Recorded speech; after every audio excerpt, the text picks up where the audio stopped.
విపరీతమైన ఖర్చు అయిన నేపథ్యంలో అందులో భాగంగా సీఎం రిలీఫ్ ఫండ్ పేరు మీద చేయూతనిచ్చేటువంటి ఒక బృహత్తరమైనటువంటి కార్యక్రమాన్ని కూడా టీఆర్ఎస్ పాలన లోపల రూట్లు పడవడం జరిగింది.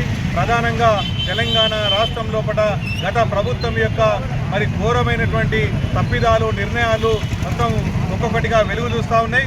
ముఖ్యంగా సీఎం రిలీఫ్ ఫండ్ సంబంధించి ఉమ్మడి వరంగల్ జిల్లా, నల్లగొండ, అదేవిధంగా కరీంనగర్ లాంటి తదితర అనేక జిల్లాల లోపల ఇలాంటి స్కామ్ జరిగినట్టు చెబుతుంది. ముఖ్యంగా అందులో మరి ఉమ్మడి వరంగల్ జిల్లాలో మహిబాదు జిల్లాలో కూడా 2-3 ఆసుపత్రులు ఇందులో ఇన్వాల్వ్ కూడా ప్రచారం జరుగుతూ ఉంది. దీని మీద ఎఫ్ఐఆర్ కూడా జరిగి విచారణ జరుగుతున్నట్టు కూడా తెలుస్తూ ఉంది.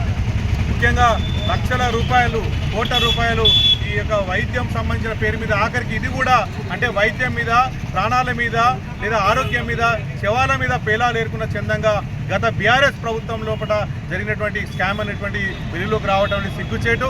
దీని మీద తక్షణమే సమగ్ర విచారణ జరిపి ఇందులో బాధ్యులైనటువంటి మరి వైద్యుల పాత్ర మీద, హాస్పిటల్ పాత్ర మీద, బీఆర్ఎస్ నేతల పాత్ర మీద, అదేవిధంగా మాజీ బీఆర్ఎస్ ప్రజాప్రతినిధుల పాత్ర మీద, ముఖ్యంగా మహిబాద్ ప్రాంతంలో మాజీ శాసనసభ్యుడు శంకర్ నాయక్ పాత్ర మీద కూడా సమగ్రంగా విచారణ జరపాలని చెప్పి సిపిఐ పార్టీ పక్షాన డిమాండ్ చేస్తూ మొత్తంగా ఆఖరికి ఇది కూడా వదిలిపెట్టకుండా 10 సంవత్సరాల యొక్క విషపూరితమైనటువంటి పరిపాలన దేశం రాష్ట్రంలో పడ్డ విధ్వంస పాలన బీఆర్ఎస్ పాలన కొనసాగింది.